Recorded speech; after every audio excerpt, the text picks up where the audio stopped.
Welcome to the Rooted Healing podcast, where we seek to deepen our kinship with the living landscapes around us and within us. This is a space where stories heal with words that weave us closer to our wild and interrelational nature, where we explore ways to root down intimately with the land, ecosystems, communities, and practices that help us heal, reimagine, and co-create the world we remember to belong in.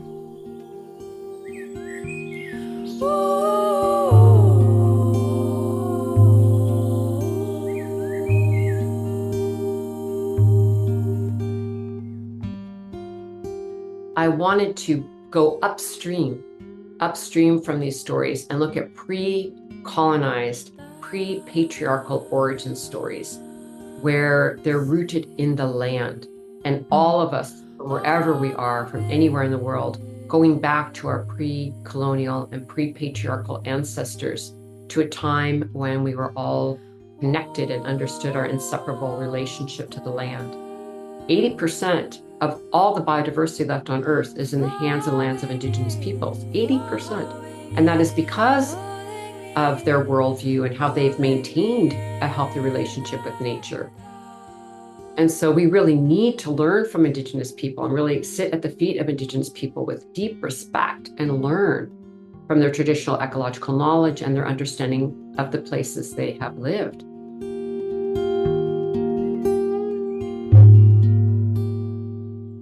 Founder and executive director of the Women's Earth and Climate Action Network, WeCan, Osprey Orielle Lake works internationally with grassroots, BIPOC and Indigenous leaders, policymakers, and diverse coalitions to build climate justice, resilient communities, and a just transition to a decentralized, democratized, clean energy future.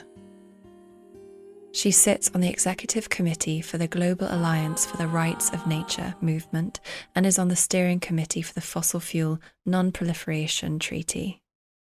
She is the author of the award-winning book, Uprisings for the Earth, Reconnecting Culture with Nature. And more recently, her book, The Story is in Our Bones, How Worldviews and Climate Justice Can Remake a World in Crisis, has been published. Osprey also holds an MA in Culture and Environmental Studies from Holy Names University. WeCan is such an incredible organisation, so do make sure you go to wecaninternational.org to familiarise yourself with this vital work if you're not already aware. I have read Osprey's most recent book, The Story is in Our Bones, front to back within a few days, as I loved the stories and the clarity permeating each one. It reviews how women, Indigenous people and other activists throughout the world are working to counter climate change and protect these vital ecosystems we inhabit.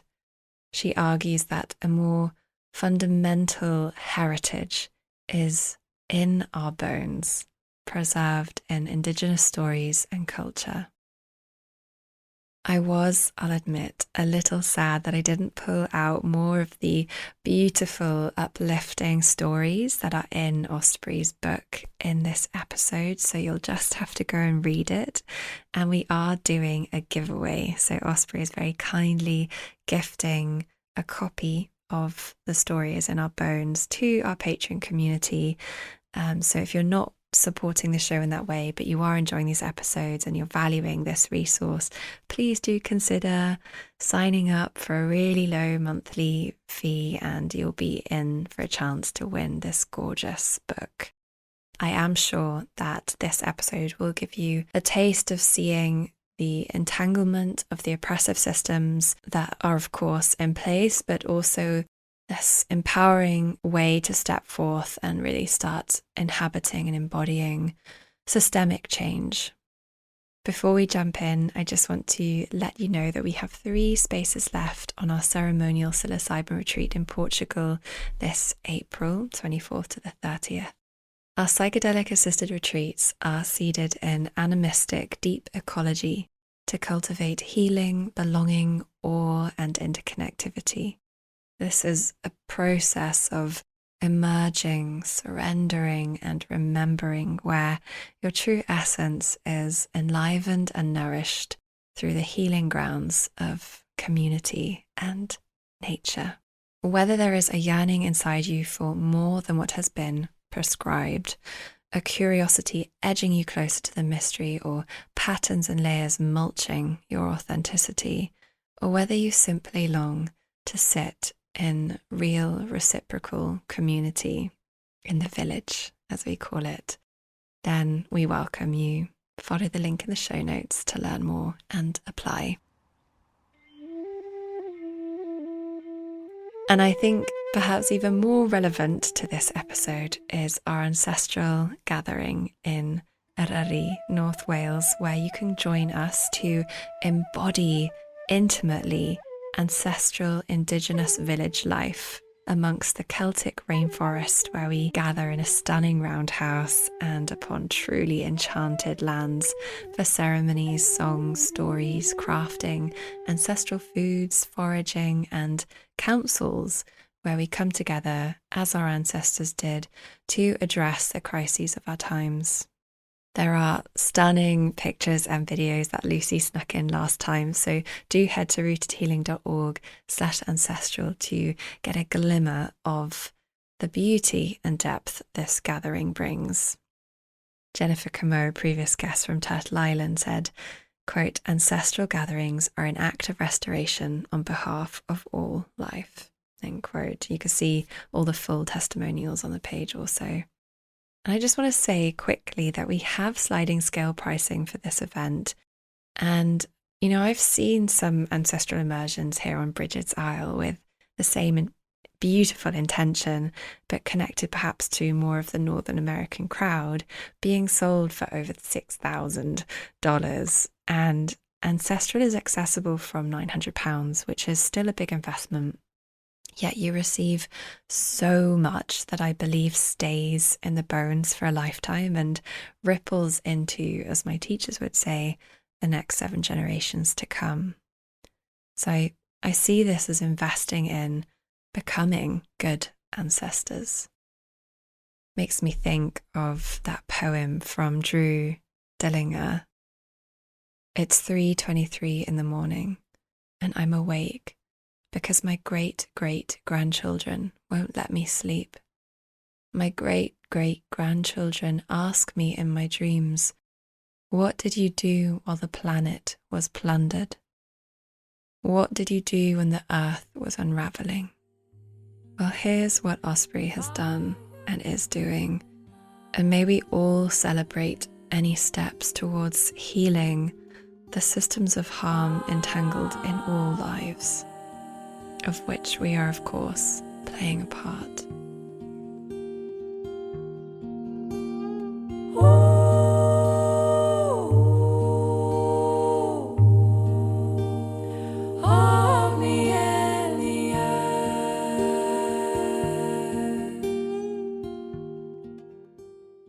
My name is Osprey, Orielle Lake, and I'm here in Northern California on Coast Miwok lands.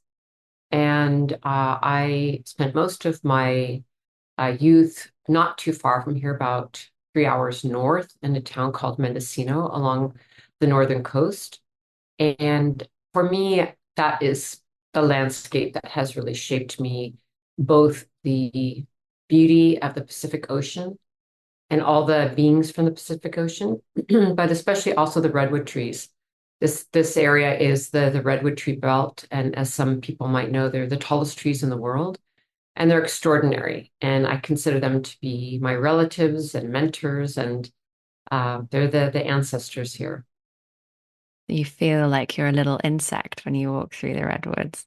I'd love to go right in, really, and understand more about the origins and the becoming of the Women's Earth and Climate Action Network, We Can, and why you found and celebrated women's voices at the center of this crossroads in time. It feels like there's many obvious reasons, but there's so much breadth and richness as to why. And I'd love to hear you speak to that straight off the bat. Yes, I feel very honored to have founded the Women's Earth and Climate Action Network. And it really came out of a response to the United Nations annual climate conferences that happen each year, where governments meet to discuss the climate crisis and the response from the different countries during something that's called the Conference of Parties, or the COP. In 2009, when the Obama administration came into office, there was a lot of hope that there would be a different trajectory that came out of that annual climate talk. And without going into too many details, that did not happen. Governments were not moving with enough boldness and transformative leadership needed to address the crisis. And speaking of the Redwoods, I was walking in the Redwoods after learning about what had happened and what had transpired. And instead of feeling what I usually do in the Redwoods, which is I'm walking and I'm feeling very soothed and calm, or communicating with nature and listening, I was feeling like the earth was screaming, that everything was just in such disruption and disarray at such a deep level of the biome itself and the nature spirits themselves. And within a relatively short period of time, I stopped everything I was doing and started doing all of this research, and found that one of the key leverage points to environmental sustainability, or leading countries well in terms of environmental policy and social issues as well, and then at the grassroots level and with Indigenous women leaders, that this is actually where the most powerful leadership existed, and results as well. So not only this sort of intuition that we have about women's leadership and the feminine rising, which is all very real because of the imbalance of very hyper-masculinized societies and our patriarchy, which we all know are out of balance, and one of the root causes of multiple crises we're in right now. It also turns out, when I was looking at all the stats, you can't actually get to the world we want of a healthy and just future without women's leadership. It's not possible. And I'll just give a few examples so that it's not so vague. Between 40 and 80% of all household food production in the global south is done by women. There's a lot of UN studies that show in areas that are drought stricken and water programs are introduced to help the local communities. If you do those programs, which they did at first years ago without women, again, in these patriarchal constructs, they didn't have women leading the programs. They don't work. And then women came in to lead, they did work, because if women are collecting the water, they've been caring for their families with the water, they're observing the water tables, and they have that knowledge of the land. At the highest level of government, we see the same thing. When women are in leadership roles and parliamentary positions, the outcome for ecological and social change is much more positive. And I was invited to give a presentation at the Scenarios Forum, which is a group of researchers who then feed the IPCC reports, which are the reports that then the UN uses to form and help shape climate policy. And I focused on a study that showed that with just a 1-unit increase in something called the Women's Political Empowerment Index, which is basically showing, are women involved in society? How much are they involved in society?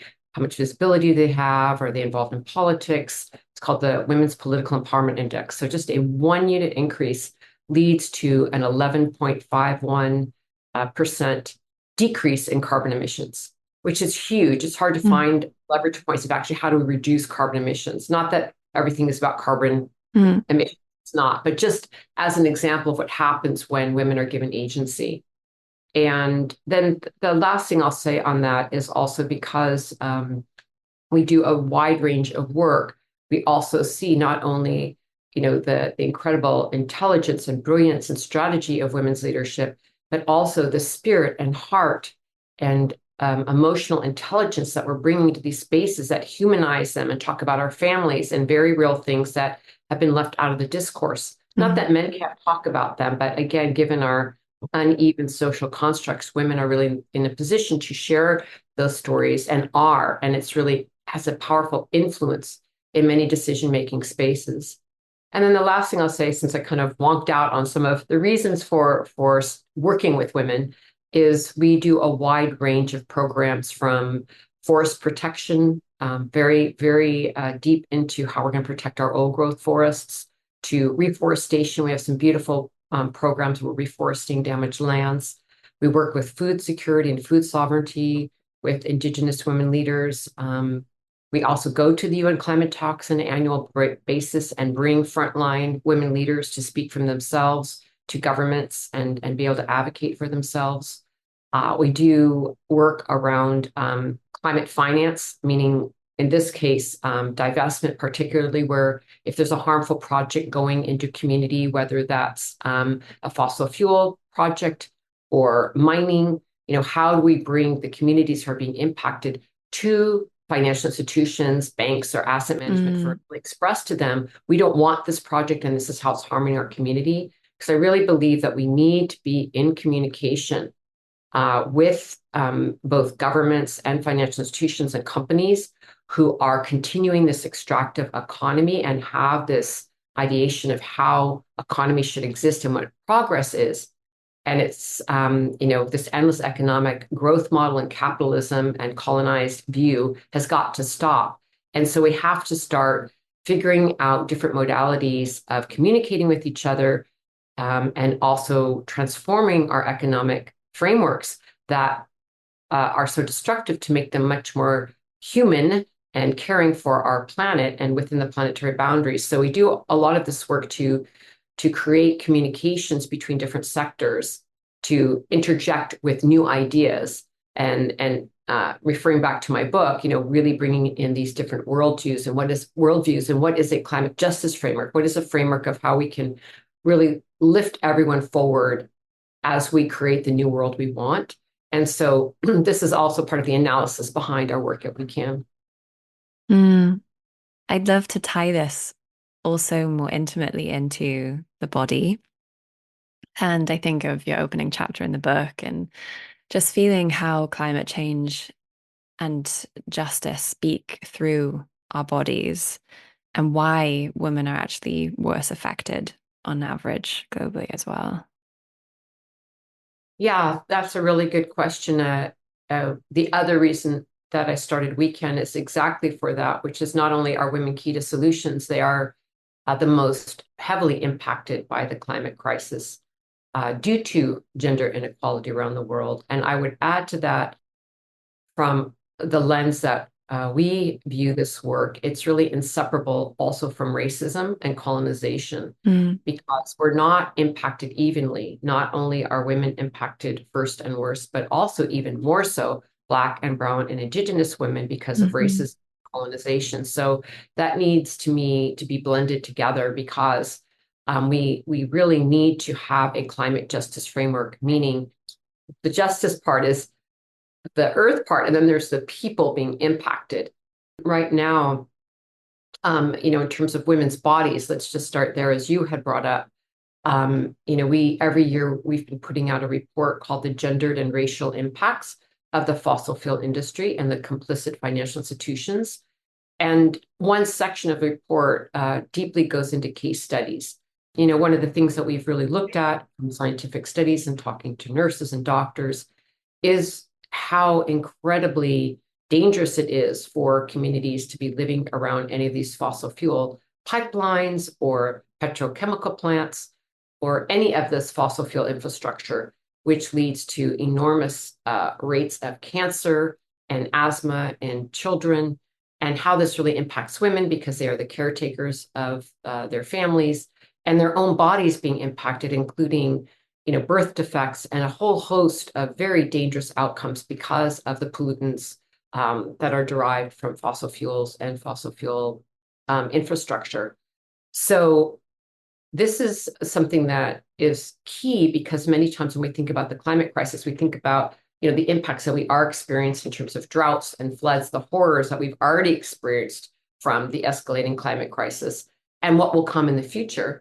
But also, we have enough evidence right now that we should be stopping any furthering of fossil fuels. We must exit out of the era of fossil fuels because it is already damaging our bodies, and particularly women's bodies, and particularly women of color and their bodies. And so, for all of these reasons, we need to keep remembering the direct impacts that were already experienced, as well as those will come for current and future generations.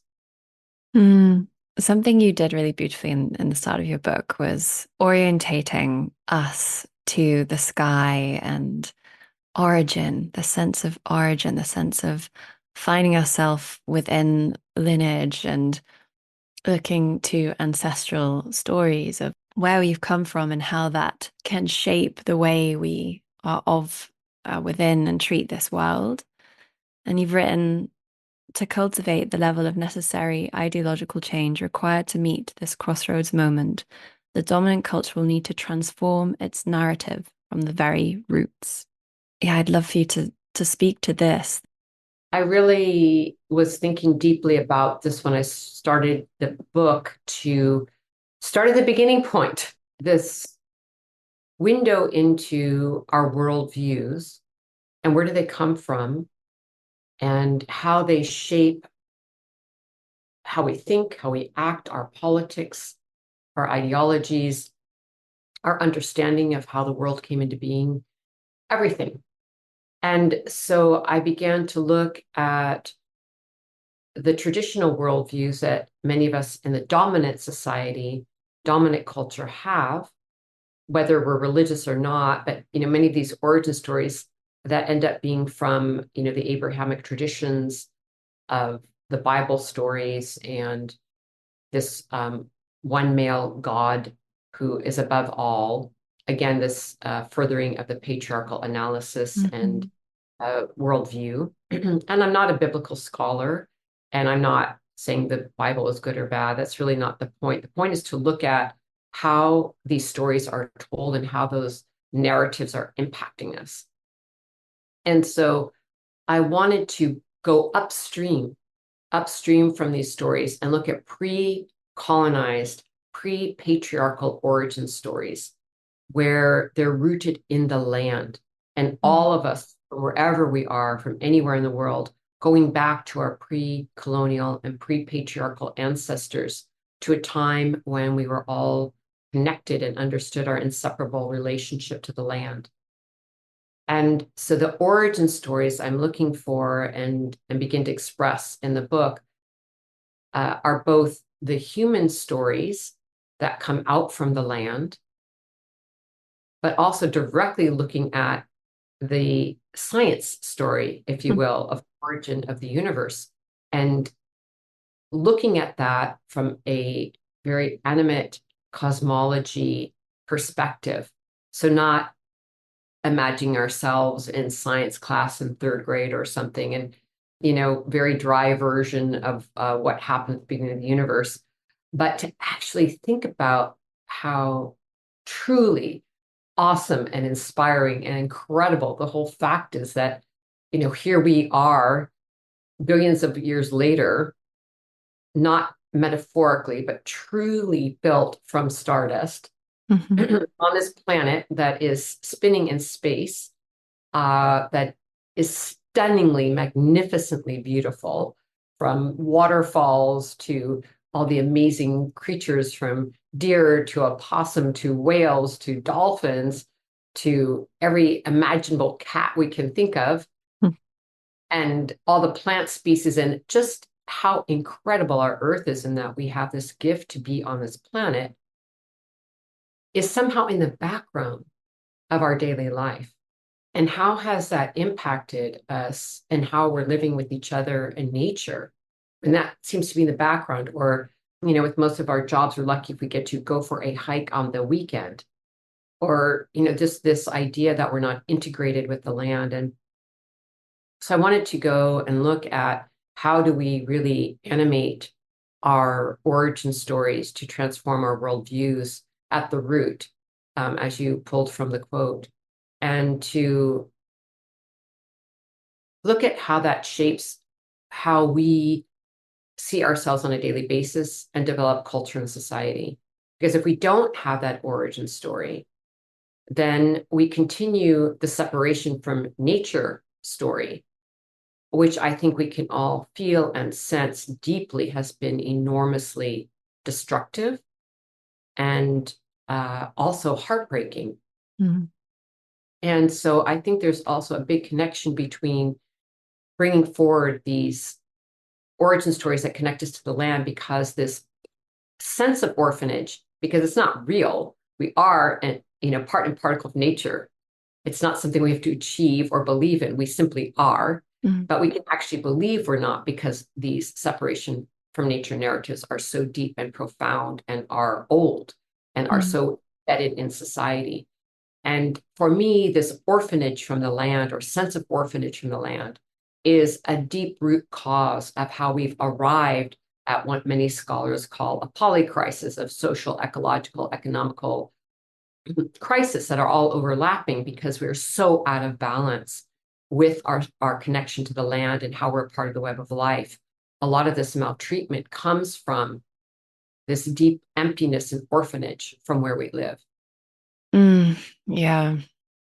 I think of even how in school we're taught human history, and then if you're older, you can maybe study natural history, as it is literally a whole other thing, completely unentwined with human life. And I remember learning about earlier goddess religions, or just general spiritualities that were earth-based, and how pivotal that was for me as a woman. And I get so disheartened just by the language in corporate spheres, and that's what's so inspiring about what you're doing. You know, you're bringing real people and women on the front line into those spaces where I can only imagine that before were very male or corporate dominated. And just to say, they still are. Yeah. It's a huge struggle. I mean, we just found out recently that the next COP presidency, COP 29, which will be in Azerbaijan,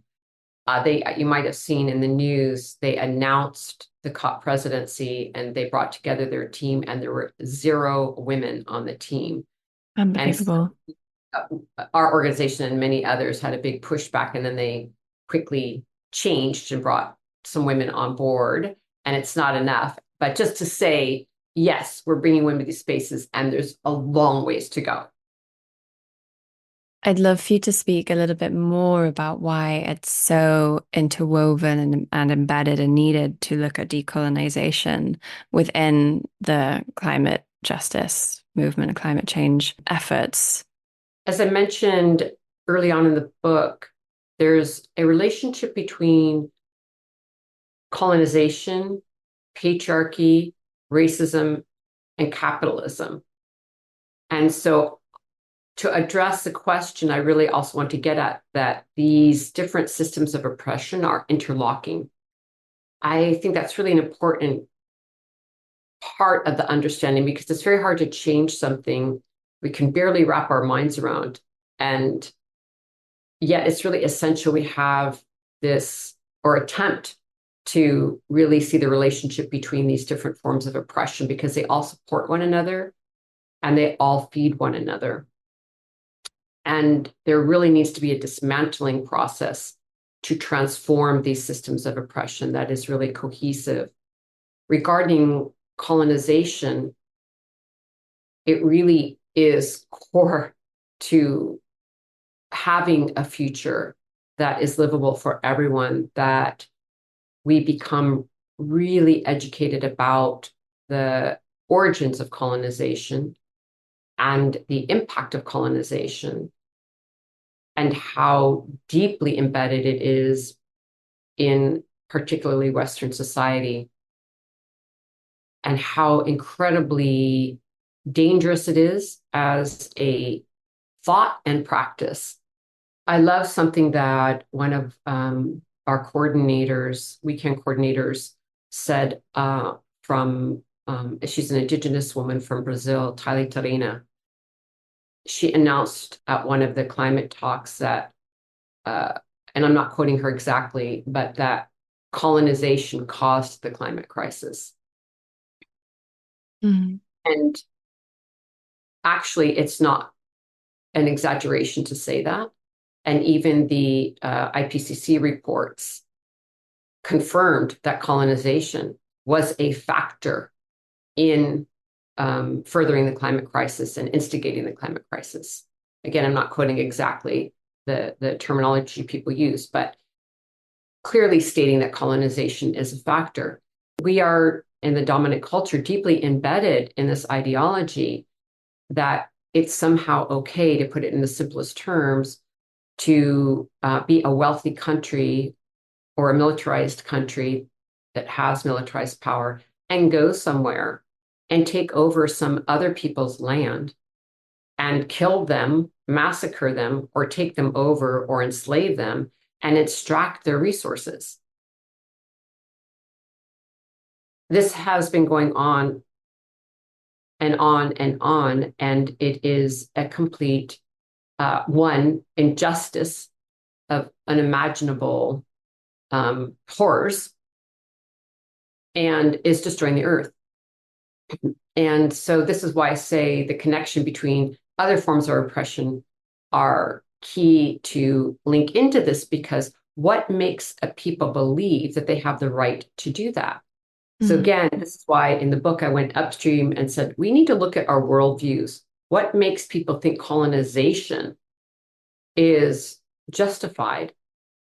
You have to believe that you're more important than other people.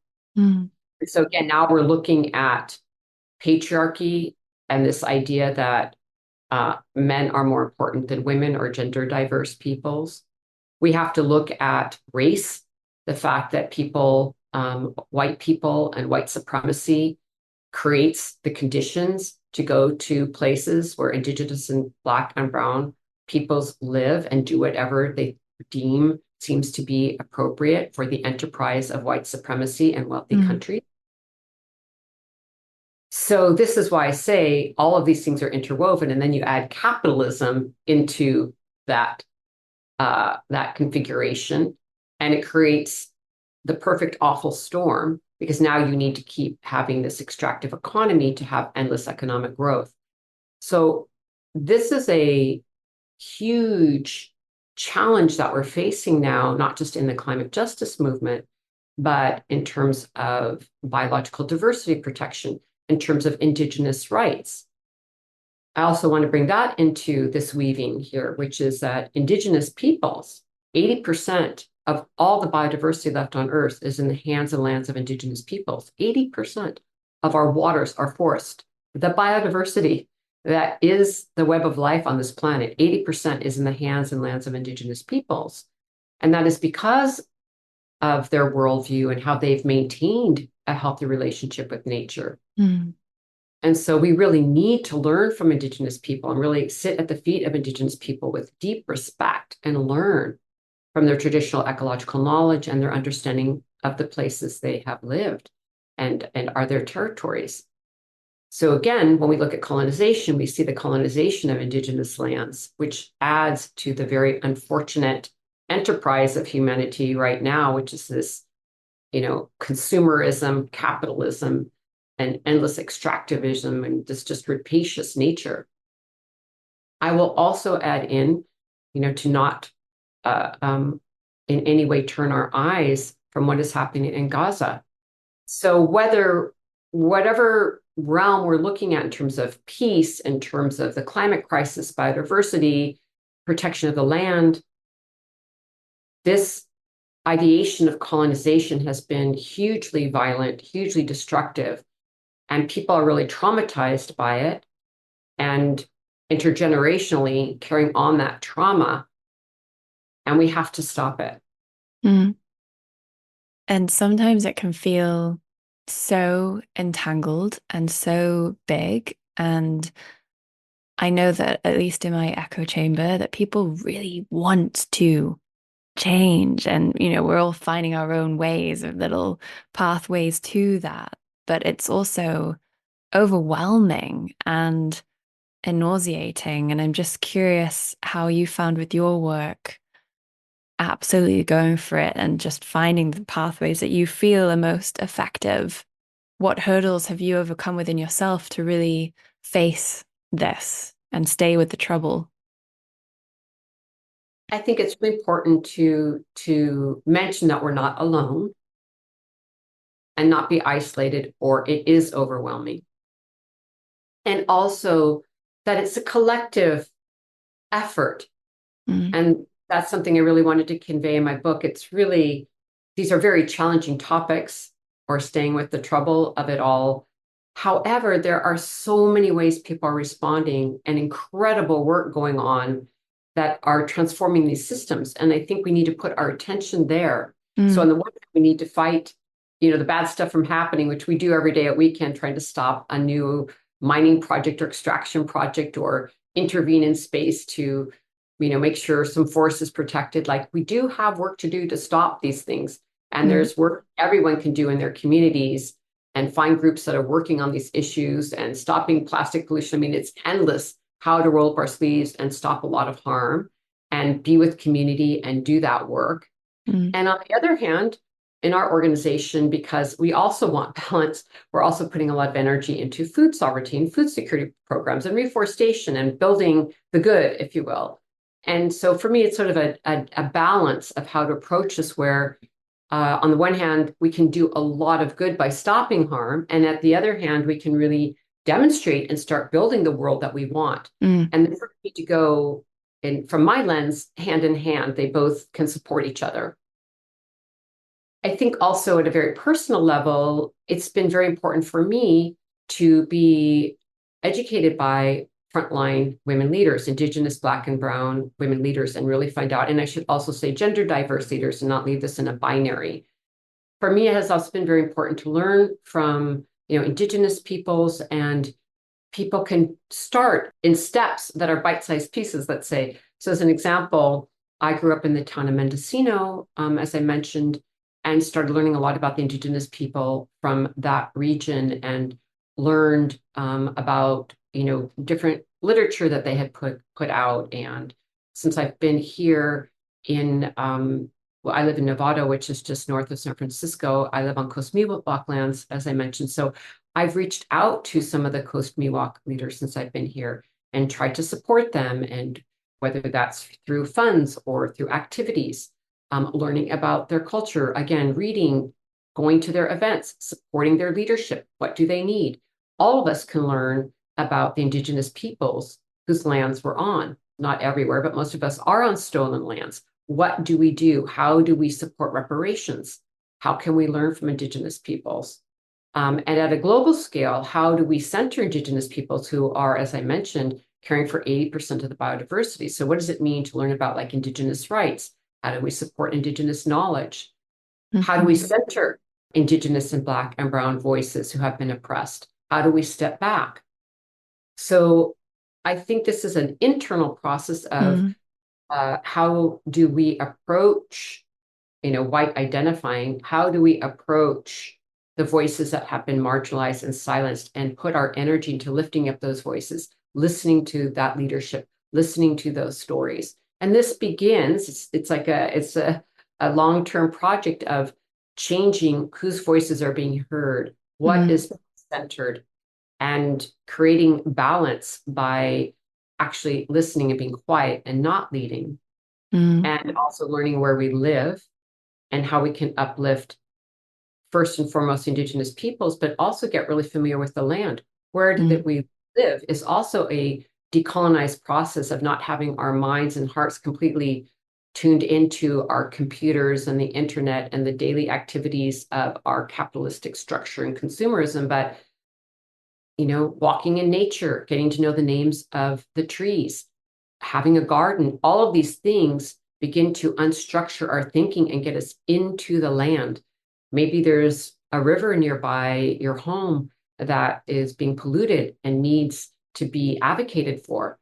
So there's so many different ways that we can begin to personally engage with the land herself, and build up relationship with the land, and see the land as our relative, our living relative, as well as centering the voices of people who have been oppressed. And this is a process that we're going to all be engaged in to radically transform the current structures that we're operating in right now.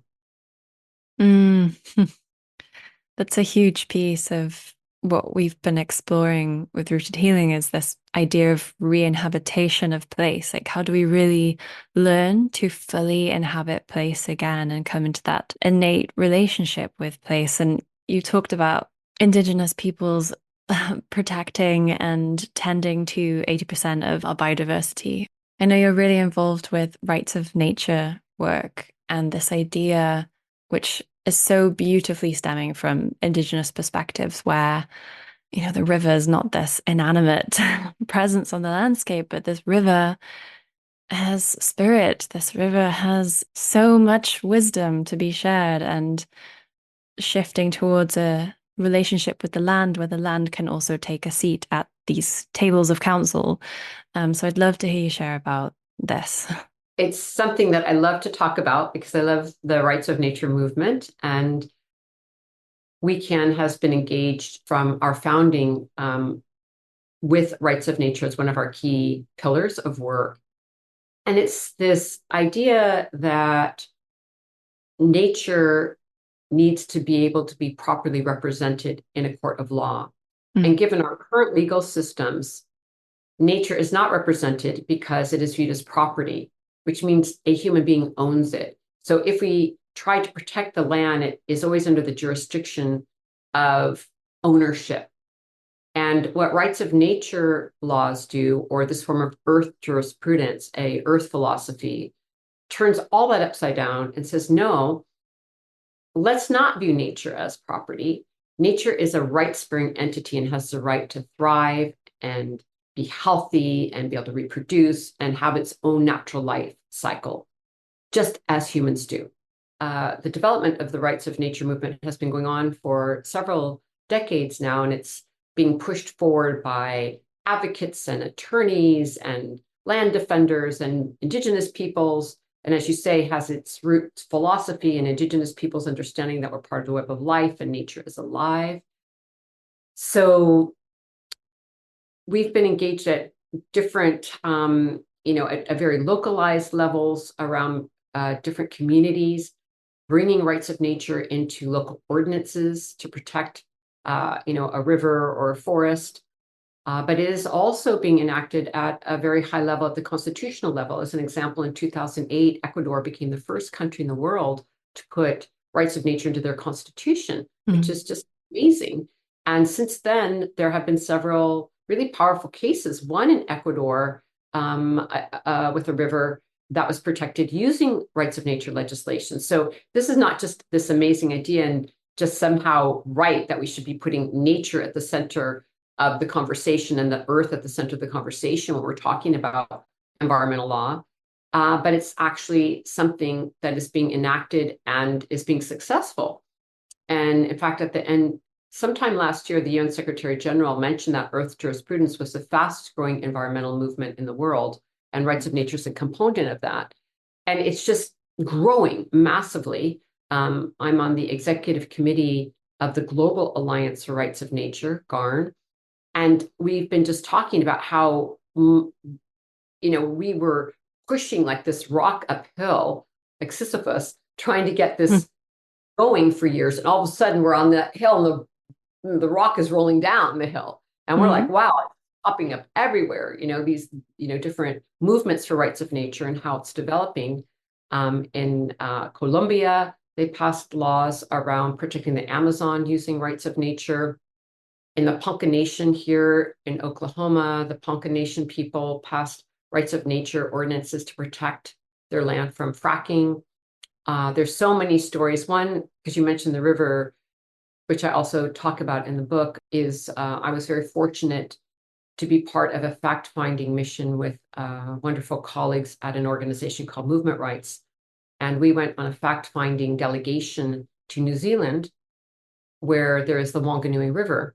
And the Maori people, and particularly the Wanganui tribe, had worked for over 100 years to protect the Wanganui River and have a settlement where the Wanganui River is seen as they view the river, which is as a relative, as their ancestor, the Wanganui River as their ancestor, and not metaphorically, but as their ancestor.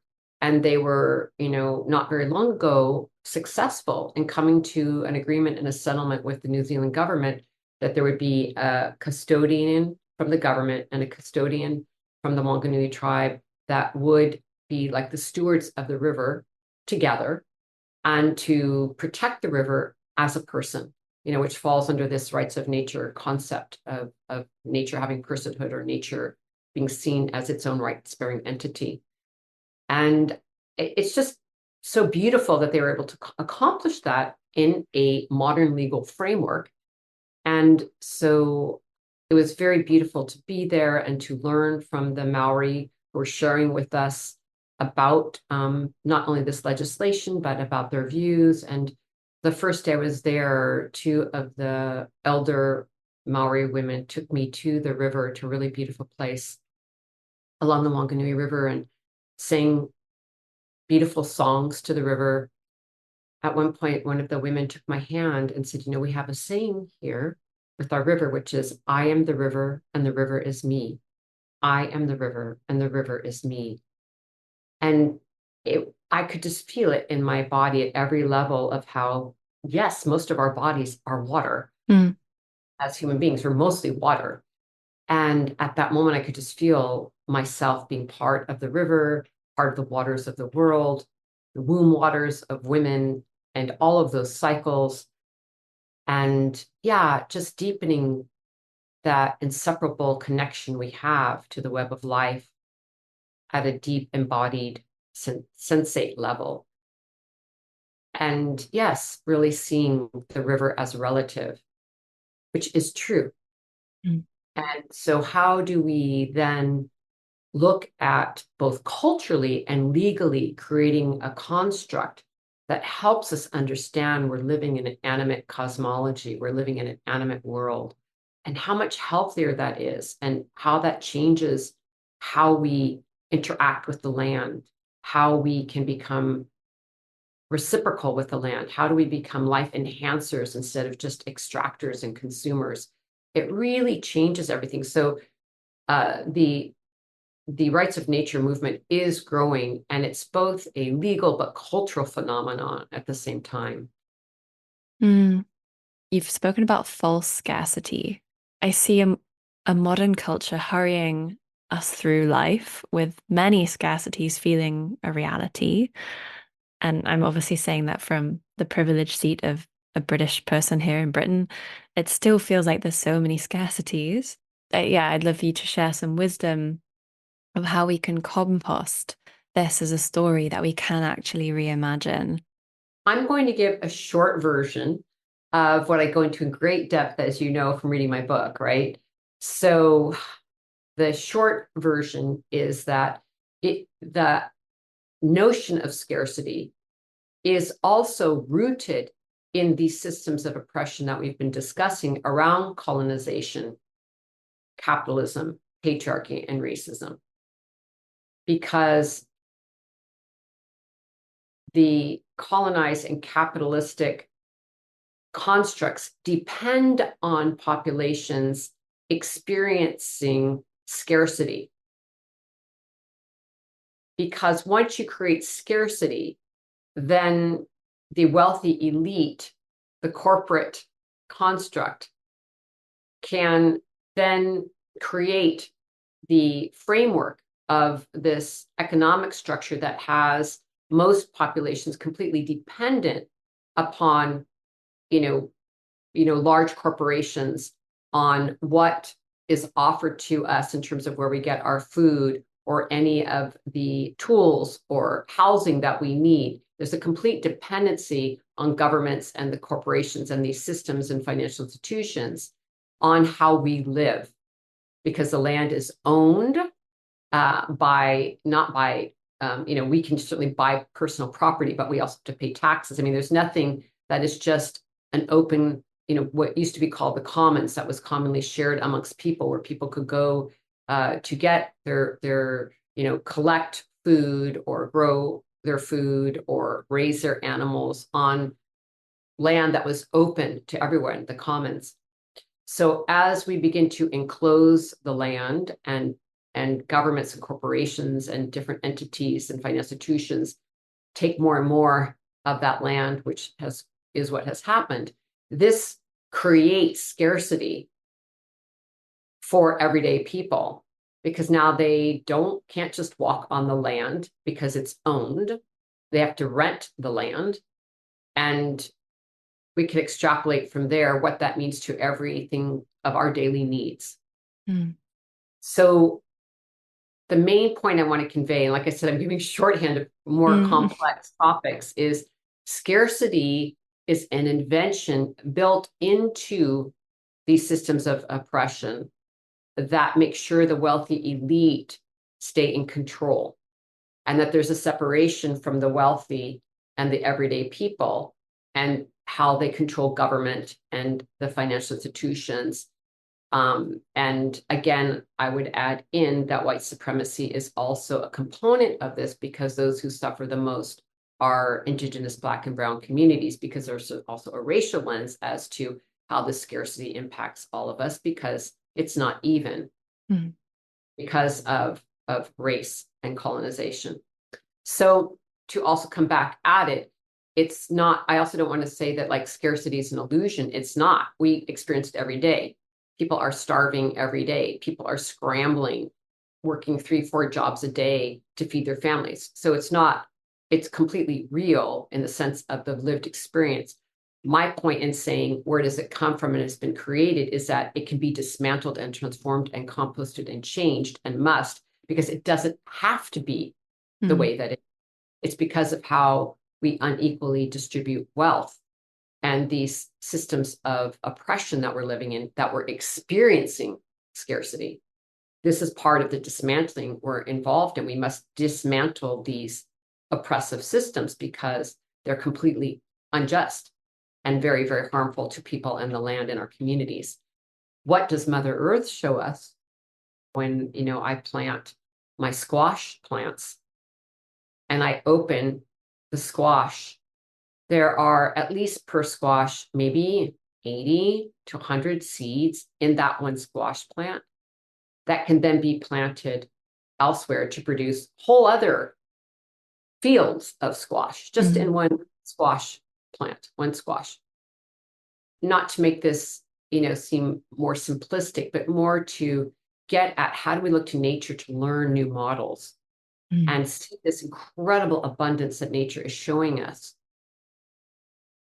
through the one example of seeds. And how can we move from this very self-centered, dominant, hierarchical, extractive, hyper-individualized mind frame of the dominant culture back into, relationship. When we share, there's enough for everyone. Mother Earth is showing us every day that there is abundance instead of the scarcity mind. And also, again, this hierarchy of who gets to benefit and who doesn't. All of those constructs have to be changed because they are so detrimental and unfair, and we know they're not right. Yeah. What comes up for me hearing you say that is just this sense of, but there's the technology that is now in between people and their capacity to actually receive that level of wisdom. And even though it's right there, it's blaringly obvious, but to really be present and slow down enough to come back to these roots of our belonging to place. And I guess that's where you've brought in worldviews and how do we shift those worldviews? How do you see technology play out in all of this? I had a conversation the other day with someone who was very technology focused and saying, well, GMO crops are the only way forward. And then you think about these like lab foods where there'll be apples without seeds and just this sense of technology will save us. What is your answer to that? Why the ancestors? Why Indigenous people? Why go back, so to speak? I'm going to answer your question, but I wanted just to mention something from the previous question for a second, because I want people to have also access to Jason Hickel and Naomi Klein as two authors who've talked a lot about the economy. And so I wanted to just like give a few other resources for that because it's so important to unpack what we were talking about Yeah. minutes ago. But going to your current question, we're not going to suddenly not have technology. There's no, we are where we are. So how do we metabolize and alchemize the technologies that we have so that they're a part of this big effort to connect with the land, to regenerate our relationship with nature and each other, and utilize the present moment and the tools that we have and where society's at. So for me, when I'm talking about Indigenous peoples or traditional knowledge or origin stories or sharing a lot of the mythologies that I do in the book, it's not about going back. It's about understanding a historical analysis and a historical deciphering of this moment. I learned from a wonderful permaculture teacher. Her name is Pandora Thomas, who shared with me a teaching from the Akan people about the Sankova bird. And it really moved me because the image of the Sankova bird is that the bird has its feet planted going forward and its head turning back. And it shares and conveys this idea, which also I did some more research on, about how we need to be very clear about the past and learn from the past and the histories that create today while we go forward, because we can't really go forward without understanding this historical analysis and this historical context. Because racism, colonization didn't appear today. The climate crisis didn't suddenly happen. It happened because we've been building up these systems for a long time, and they need to be addressed. No different than if we have a personal wound from our childhood. They don't go away. We all know that if we don't look at our inner world and bring healing to ourselves, we just repeat the harm over and over again. Well, it's also true of society. So how do we learn not only from these challenging and dangerous systems we're in from the past, but also the beauty of our ancestral roots that were connected to the land and the ways in which we celebrated the earth and had traditions and reciprocity practices that tied us directly into respecting the natural laws of the earth. And so for me, it's not about going back at all. It's about pulling our knowledge forward by understanding that knowledge and then putting it into a current ecological and cultural context, because we're not in the past, we're here. So we're in this very exciting and unknown, incredible moment where there's a crack in the system because there is so much disruption and failure that I think we actually have the opportunity to create something very new that is pulling from our wisdoms from the past, deeply investigating and interrogating our own inner world, transforming our thinking, learning from our pre-colonial and pre-patriarchal ancestors, and regenerating that and regrowing that in the present time, while we currently learn from Indigenous peoples who are intact, who have so much to teach us. And how do we braid these things together is a big question of the moment and the big exploration that many of us are in. This is why it's so important to see ourselves really as weaving many different components together all at the same time. We're not going to suddenly purify ourselves. The harms we've done in the past are there, and they are our teachers, and we have to learn from them. The road technology has gone on has brought huge benefit. And yet, what are the ethics behind it? What is the worldview behind it? What is it for? What is its purpose? What is its mission? How is it being guided? How is it being regulated by governments? Who's at the council table to decide whether or not a technology is healthy or not? And I think that's the issue really at hand. Technology is not separate from a million other things that human beings are doing and approaching the world. It's part of another piece of society that needs to come under the framework of a different worldview that is decolonized and dismantled in all these ways we've been discussing. So it's not sort of like technology is good or technology is bad. It's more, how are we using it And are people using a seventh generation thinking around the technology? So I think that's the critical question. And I'll just give one really poignant example that I deal with every day working in the climate field, which is that this idea, we can utilize certain technologies like carbon capture sequestration, which is a technology that people want to use to pull carbon emissions out of the atmosphere, which is going to reduce carbon emissions. And study after study shows, one, how would we do this at scale? It's not efficient. And it also continues in part of the process to use fossil fuels. So it still involves a fossil fuel process. So there's a technology that many governments are behind, many corporations are behind as a solution to bringing carbon emissions out of the atmosphere and bringing us closer to 1.5 degree guardrail of global temperature rise, except for that technology has been proven to not work and goes under the category of what we call a false solution. And these techno fixes, and I could go on and on about them, are not a solution to, energy efficiency, lowering our consumption patterns, reducing extraction at the source. There are all these techno fixes so we can continue business as usual, which is going to escalate the climate crisis.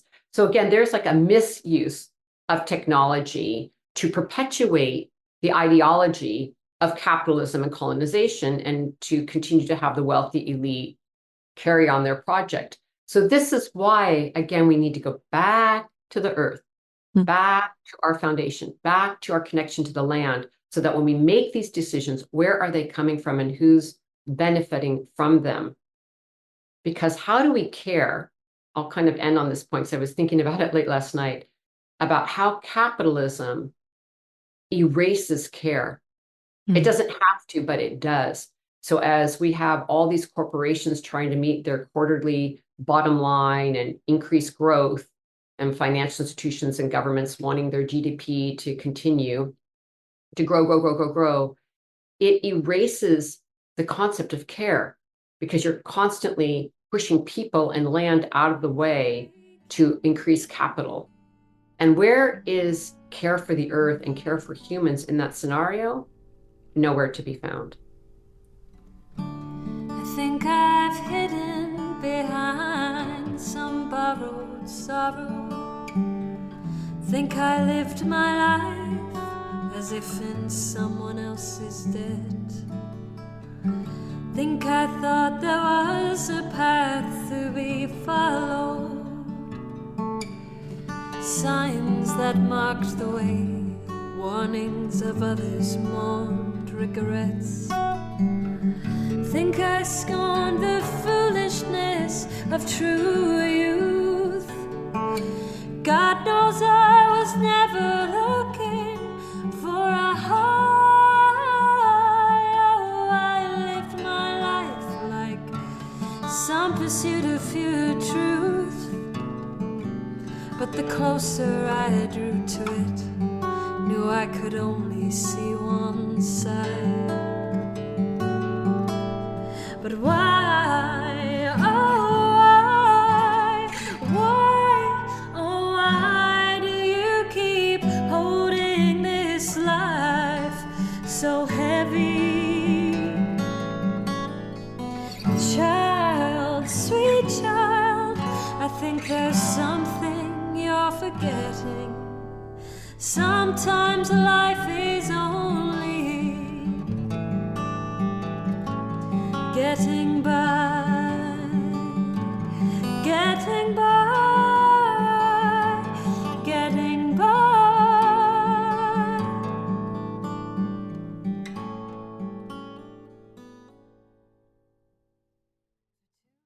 I just would like to invite you to share where you find your active hope. I think it's probably clear, but if there's an anecdote or anywhere you can direct people, just this sense of going forth.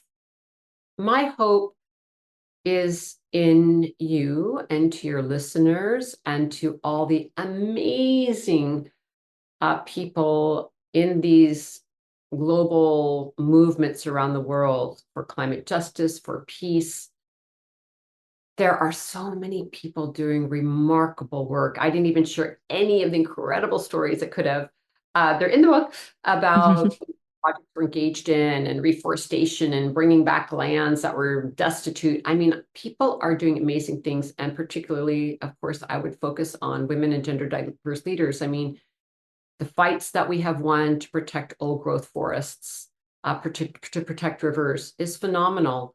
The rights of nature movement. I would mention one other that I think is really amazing, which is I'm really honored to sit on the steering committee of something called the Fossil Fuel Non-Proliferation Treaty, which has been chaired by a really powerful woman leader, Zipporah Berman. And this idea of having a mechanism in addition to the Paris Climate Agreement that is a way for governments to meet and actually get off of fossil fuels, not focus on carbon emissions, but the actual source, the supply end, coal, oil, and gas, and a mechanism for how to stop further expansion of fossil fuels, which is the core of the climate crisis. And, when we were at the climate talks in Dubai last month, 2 more countries signed on to endorse this treaty, this fossil fuel treaty, including Colombia, which is a fossil fuel producing country. So that's a really big deal that, even a fossil fuel producing country is saying we've got to get off of fossil fuels to think about future generations and life on Earth. And so it's just one of many examples, along with rights of nature and other things we've discussed, where I see really transformative and groundbreaking ideas coming through this crack of time. And that's where we need to put our energy, while we fight the hard, bad stuff. We need to also put our energy into what we're building, and people do remarkable things. And the most important thing is to find out what you're passionate about.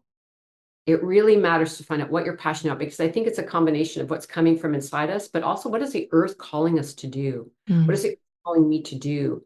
And really listening, and then finding that passion and your community that's interested in that passion, and working together collectively, because we can't do this alone. The biggest thing I recommend is don't be alone. It's too much for any of us. But if I take care of my corner of the world and you take care of your corner of the world, collectively, that's an ecosystem of solutions that can pull us through this very hard time. And not to sugarcoat it in any way, we have hard times here and very hard times coming. But if we are together, we can find a way through. Winds of change blow your wisdom through me. Well, I am asking for the guidance of she. In the turn of the seasons now, I see the reason for the change in the wind, oh, blowing me furiously into a new beginning. And I breathe, and I breathe, and I breathe on these winds of change, changing me, and I breathe, and I am free on my wings of change, on my wings of change.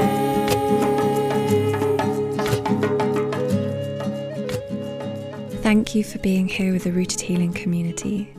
We offer nature-led ceremonial gatherings, legal and safe psychedelic-assisted psilocybin retreats, embodied deep ecology courses, and a growing collection of nourishing resources. Visit rootedhealing.org to learn more.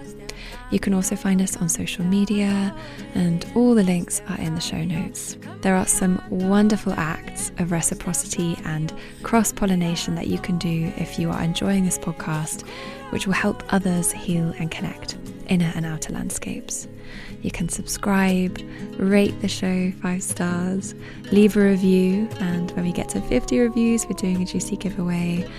You can share episodes with your community. Sometimes those podcast recommendations from others have been the most potent medicine I've received in the moment.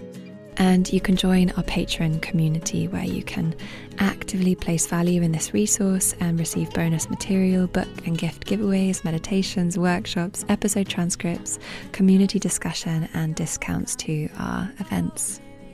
Your monthly contribution helps us cover the costs of running the show, and our hope is to gather enough abundant gifters to really go the extra mile with this podcast. These acts of connection support this work. Thank you. The music in this episode was by Kiara Gilmore and Bonnie Medicine. So grateful to enrich these episodes with so much heart. If you would like to gift your music to the show, please do reach out. I'm your host, Veronica Stanwell. Thanks for listening. So